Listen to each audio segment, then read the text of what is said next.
Hey guys, I'm going to read Out of Time by you / insert name here. March Saturday. Over the past few days, Mom has been drilling into me about responsibility.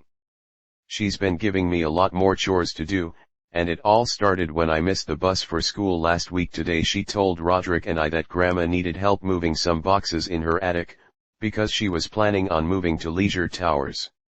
The reason she wants to move is because she says she's tired of her neighbors. You boys should really wear a helmet, okay boomer. Anyways, Mom got us into the car and we drove over to Grandma's house. Why, hello boys. We were taken to the attic, and I started moving the boxes downstairs, and not even 5 minutes in Roderick had pretty much gave up. I didn't really mind though, because it was actually pretty fun checking out all the weird and crazy things Grandma kept in her attic. I found things like old trophies, degrees, photos and stuff like that. But there was this one thing I found that I couldn't identify. It looked like a watch, but I wasn't sure. What's that? Not sure. Gimme that finders keepers. Roderick, stop. What the heck just happened? Roderick and I were in this weird spiral tube thing, before it sped up, and just like that we were outside, and I felt like I needed to vomit. This was so weird. If you think that was weird, check this out. I crawled over to where Roderick was, and I couldn't believe my eyes. As if one Greg wasn't bad enough. Holy cow. That's me. The watch. The watch did this. I bent down to pick it up until Roderick. Nice try. But I see you. Did you have to punch me? No, but it felt good. A little help? Sure, first we should hide the... Hey kids, what do you think you're doing? Uh-oh. Roderick quickly hung past Greg on his shoulder, and I grabbed the watch and we started booking it. I don't think I've ever run so fast in my life. I think we lost him. I turned my head around, and that's when I tripped and dropped the watch and knocked Roderick over with me. Past Greg landed on the ground, and Roderick and I tumbled down the edge. By the time we walked back up, I realized that the watch was gone, and that past Greg was too. And it didn't take a detective to put 2 and 2 together. We're so screwed. Monday. It's been a few days ever since we got stuck here. It's been so hard to try and catch a break, because the entire town is searching for me. For about a day, me and Roderick just strolled around town trying to think of what to do. At one point, we even had a run-in with a rabid raccoon. We've thought about heading back to Mom and Dad, and staying with them for a bit, but Roderick insists that if there's any chance of us getting out of here, we have to be independent because Mom and Dad would monitor us. So far we've been doing a pretty good job of staying under the radar, but we have been spotted a few times. Hey, aren't you that one Missy Roderick now? Gah. The only problem is food. We've tried to stop moving around that much, but that's kind of hard when you have the whole town looking for you. I thought about using Roderick's wallet to buy food, but I told Roderick that I was not going another night without food, so we started brainstorming ideas, and then it hit me. Manny's jar of money. Roderick could go home and ask Manny for a loan while I keep watch. I told Roderick about it, and he said it seemed a little risky. When can we get started? At the dead of night, Roderick and I sneaked over to our house. We hid behind a bush, and watched the other Roderick pull out of the driveway. He must be going to some concert or something. After I gave Roderick the signal, he went over to the front door and just walked in. I couldn't really hear anything they were saying, so I decided to move to the window in Manny's room. I need a loan. How much? As much as you have. I have $3, dang it. With $3, we can get some fast food and that's about it. I started to brainstorm what to do next until I heard a ran pulling up to the driveway. Hold on, Bill, I forgot to get money to pay for the gas. Uh-oh. That's not good. Who knows what'll happen if the other Roderick runs into my Roderick. I ran back to Manny's window and started pounding on the glass to get Roderick's attention, but he was gone. Bubby. This day just keeps getting better and better. Manny got down from his drawer and started to walk towards the window, and that's when I knew it was time to move. Bubby. I ran back inside the house and noticed the basement door was open.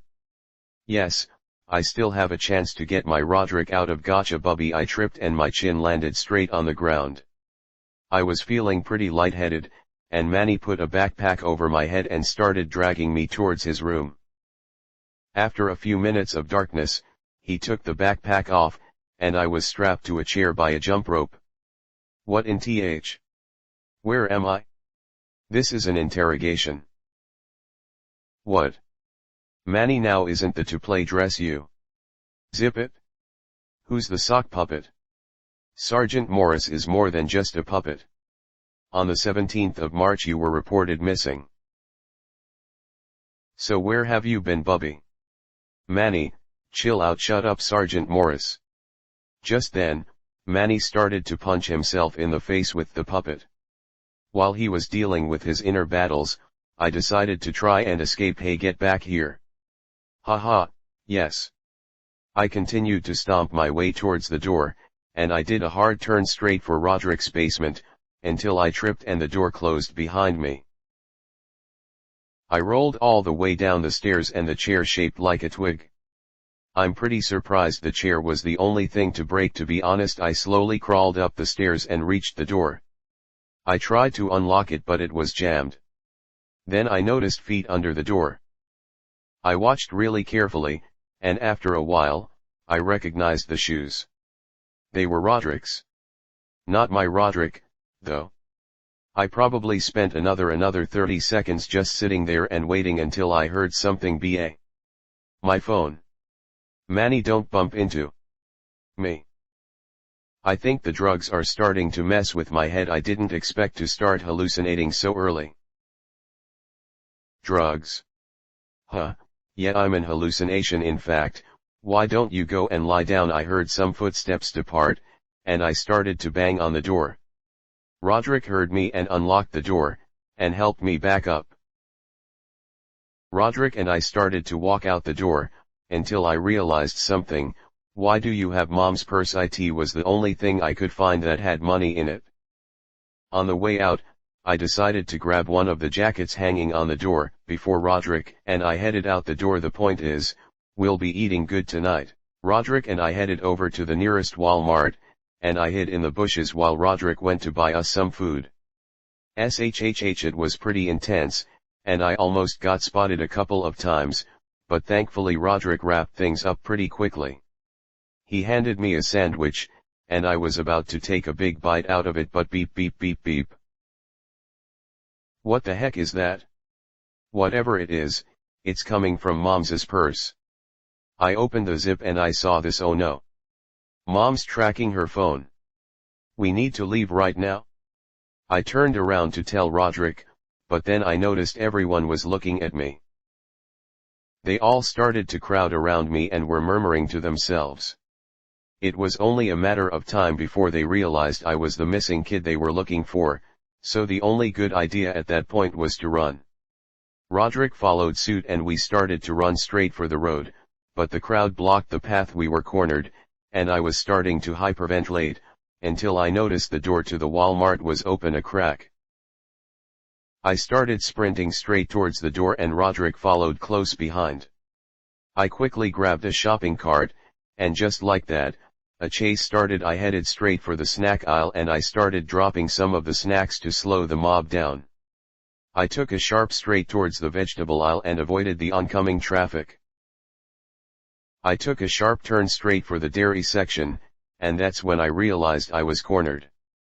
I looked around and that's when I saw it, the exit. I started to roar my way down the aisle, and as I was about to reach the exit, a security guard showed up out of nowhere.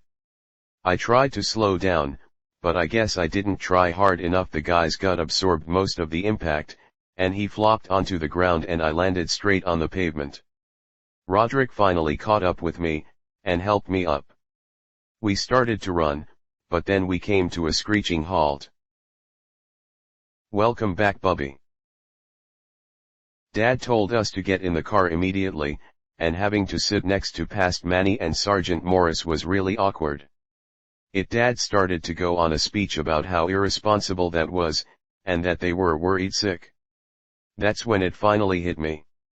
And it hit me like a speeding train. If we really did go back in time, there's a good chance that the pocket watch is in Grandma's attic. Some gears starting turning in my head, and I leaned over to tell Roderick. My plan was for Roderick to recline Dad's chair, and then wet hop into the bushes and escape. At first Roderick was a bit hesitant, but it looked like we didn't have a choice. Dad, Bubby and Roderick, our plan, it's not or never. Roderick reclined Dad's chair, and he lost control of the car. I lurched forwards and the car slammed into a small tree nearby. I unlocked the doors and Roderick and I ducked into the bushes.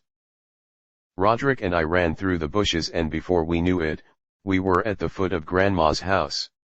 I tried looking for a way in, and Roderick suggested we boost each other up, but I knew that he was gonna mess that up somehow. Man, the moon looks really good today. I looked around for another way in until I remembered that Grandma kept a spare key in one of her lawn gnomes. I told Roderick, and we both looked around for the gnome, but it was pretty hard cause she had enough gnomes to start a parade. After what felt like an eternity, I finally found the right gnome with the key, and Roderick and I unlocked the front door and walked right in. It was pretty eerie inside Grandma's house, and we tried to not to make a sound, but unfortunately, humans aren't perfect. Somehow Grandma didn't notice, and we made it to the attic, but the hatch closed on itself, so we were stuck. Roderick and I started to search for the pocket watch as fast as we could, but we made a lot of noise. About 5 minutes in, I heard the worst sound I could expect to hear. Hello? Is anyone there? Roderick and I stood there in silence for a bit, until we started hearing footsteps heading towards us. Roderick and I started to quickly search through every box, and we were moving as fast as we could. I ran over to the front of the attic, and then something bad happened. I started trying to pull my leg out, but it wasn't working. I started trying to wiggle my leg out, and Roderick tried to help out. It wasn't working though, and by the time Roderick gave up, Grandma was opening the attic hatch. I told Roderick to search for the watch and get us out of there as fast as he could, and just when he found the watch, Grandma climbed up. There was a brief moment of silence, and I think Grandma was in shock.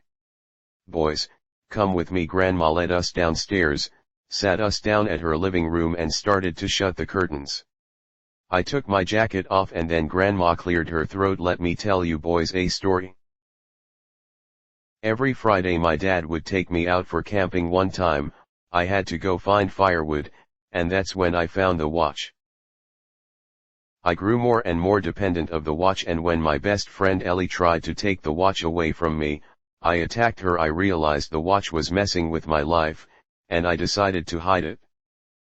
However, I spent the rest of my life trying to figure out where the watch came from. What does it all mean? Grandma started to talk more about how she thought about getting the watch back, but decided to leave the watch behind altogether and just leave it in her attic, but I wasn't interested in that.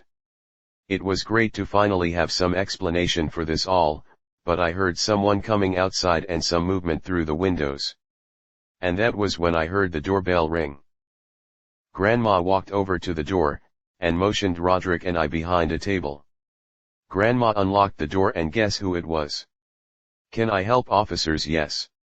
A missing child was reported to be in the area. Oh man. Of course the police showed up.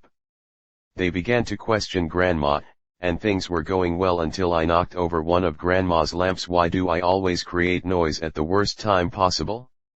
It's like I'm some fictional character in a book or something. Thankfully cops can't search a house without a "you've got to be kidding me." The cops started to head straight for the room, and I slammed the door shut and locked it. Roderick, get the watch. Roderick grabbed the watch off of the coffee table, and he started to run over to me but slipped.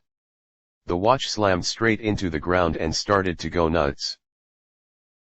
The cop shot the lock and unlocked the door, and a green light filled the entire house. I could hear a humming sound, and it slowly got louder, until I realized where it was coming from. The hands on the watch were spinning extremely fast, and the watch was shaking uncontrollably. I think it's gonna blow. A burst of green and blue light appeared and then me and Roderick got sucked into the watch. Brother, our machine actually, whoa, who is that? Hey, wait a minute. Roderick and I kept entering and leaving different moments in time, and I felt like I was gonna puke. I tried to hold it in, but I'm only human. We continued to travel through time and all of a sudden, we started spinning through a vortex and my body starting stretching and contorting. I started to see visions of these tall people and they all looked at me and started to say something, but it was muffled. And just then, one more portal opened and Roderick and I slammed straight into Grandma's attic. Oh my head, I looked around Grandma's attic and saw shattered pieces of the watch on the ground. Rats. That was our only way of sending him back. Who said anything about sending me back? Uh-oh, it's past Greg. Wow. Even for me that's harsh. I love it here. There's no Rodericks in sight. Greg, how exactly do we send him back now? Suddenly past Greg grabbed a baseball bat, and told me he was sorry. What is he talking about? Just then Roderick grabbed some nunchucks. Why does Grandma keep those in her attic? Roderick told me to square up and that's when it hit me. We're about to get into a fight. Roderick and past Greg got into a bit of a staring contest and things started to get tense. Just then I heard some rumbling coming from outside, and before I knew it, things went from bad to worse. What the heck is that? That thing tore apart the roof, and Roderick and I screamed at the top of our lungs while he grabbed me. Please don't eat me, Gregory, listen to me clearly. Long ago, before there was a multiverse, there were the keepers of time. We kept order within the timelines, and one day we noticed a disturbance and that my son, is how we met you. Wait a minute, did he say multiverse? I asked the keeper about it, and he put me on the ground and handed me a book. I cracked the book open, and here's what I saw. I flipped through some more of the pages, and after a while the keeper told me I had seen enough. He took the book from me, and then we kinda just stood there. So now what? Now, I'll be setting things back to normal and resetting the timeline. Speaking of which, I'll be needing that journal of yours. Keeper told me I could write one last entry in here before he takes it from me, so here goes.